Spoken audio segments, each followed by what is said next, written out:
lupa like, comment, share subscribe channel YouTube Barongan Jepara. Siap durung tawono.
Mik.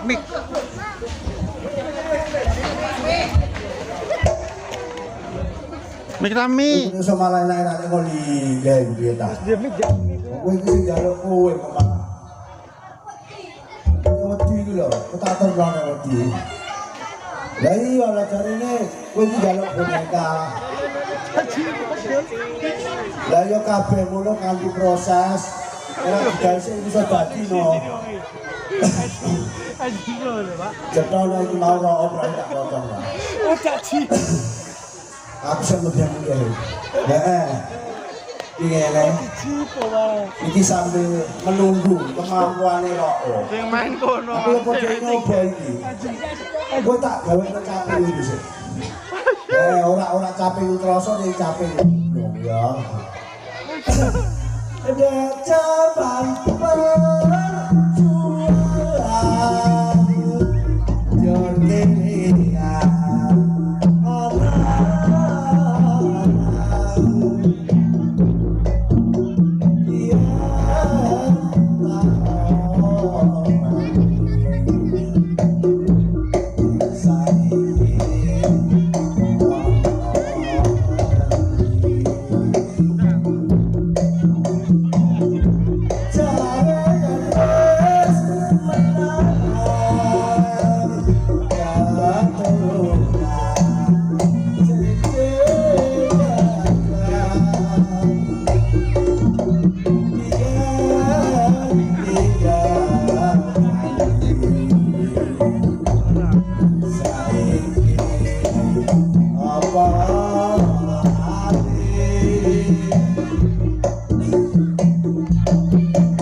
Aja dilagi-lagi. Lagi iki le.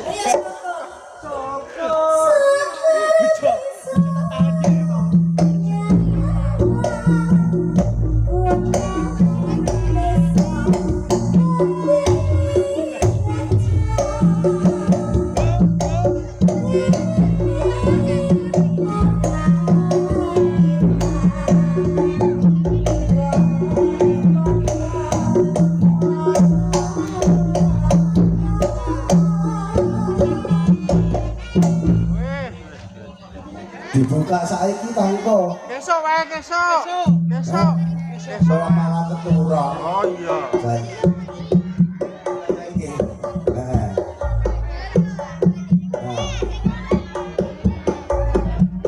Penasarane piye?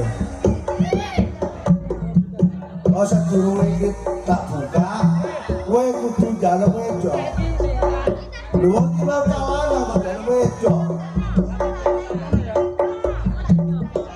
Ono. Dadi nek bocah iki kok wujude wedok, kowe gelem dadi bojoku. Nek ora wedok kowe ora gelem. Wah, kabeh ngono, manusa sedaya nyuwun. Apa penggalih manusa iki Gusti Kang Maha Kuwasa tak kira yen madani apa kang dadi karepe wong. Apa iki mau tegese lair tengane badan. Yo ngene, aku ra kuwasa tak suwe sing ya urip, nek no bocah iki mau bisa demo dadi bocah wedok ya. Tulung dumateng ingkang kuwasa, Raja Kembang Wijaya Kusuma, kula badhe menika nyuwun sabiyantu ngampil busana kangge putra kula Adi Ahmad Rauf.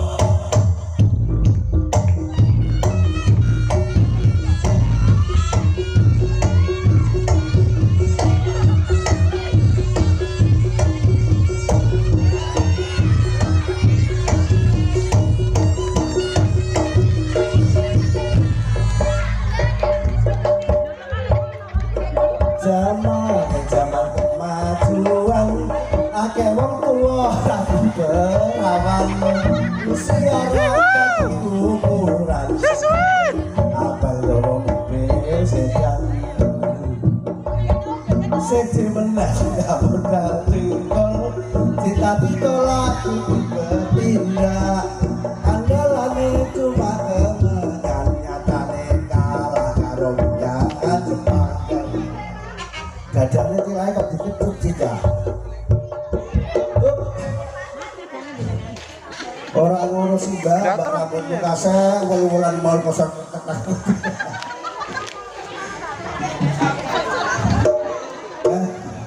durung tuwa modele modele bocah nom saiki ireng diputih diabang semir kok sik tak takoni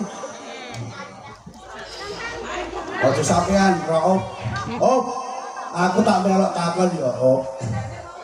Kowe iki nggo kakak, luka saiki kok ngene, apa nggo rok lemu to ndi? Bang omah. Kowe iki mau jiko ning omah, tanyilari pasar. Bang omah. Iki lek kowe sapa? Lek tanggamu ta kowe sapa?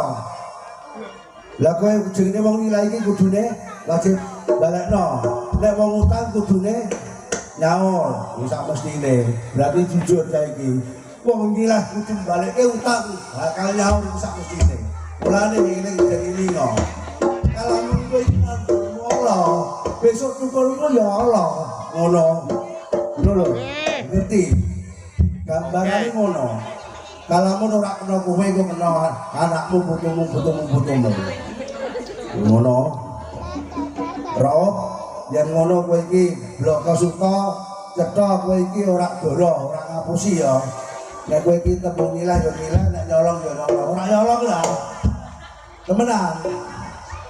Iki yo padha iki lah, Rabu. Watake penyanyi Siska kae iki. Salah wong ngene kono. Salah wong ngene kono. Siska iku. Ora Siska iku. Omah Jepara lho iku Siska kabeh iki. Dhewe neh berarti. Paham aku cakae. Oke. Kisinge itu ora malah kisinge cakae. Ada kowe Siska. Lah kowe sapa? Ta kowe Sopi? Upedahan juga painan. Ini, ya. Iki ngene cetut, rao. Mas gawa-gawa youtuber sak Jepara, matur nuwun. Dengan apa iku? Aku mau sedina kok kapakno sih kok ikan. Oh, pokoknya saged tak syuting ngono wae. Ya mau ikan iki bola sing cilik. Golongan cilik mbok ikan ketok lho. Ketok. Yo, ayo jumbuh saka wonge. Wonge dawa terus jenenge ya Nung Dawa. Ya, Ngene ku dawa kabeh lho. kabeh. Sekabeh kan dawa. Ya, kabeh. Nah, yo ngene ya cedhuk Mas Dawa. Sekabeh seniman-seniman reok. Ayo aku sing makili karo Bapak Alvin sak keluarga. Karo Ibu Alvin nggih, Bu. Nek menawi sederek teko budaya saka Trasa, anggone pentas mulai dari pagi sampai sore ada kekurangan. Ya cedhuk minta maaf yang sebesar-besarnya, matur nuwun. Mila samriko sampun dipun menika rampungipun acara seni reok eko budaya sekali merdeka tetap merdeka.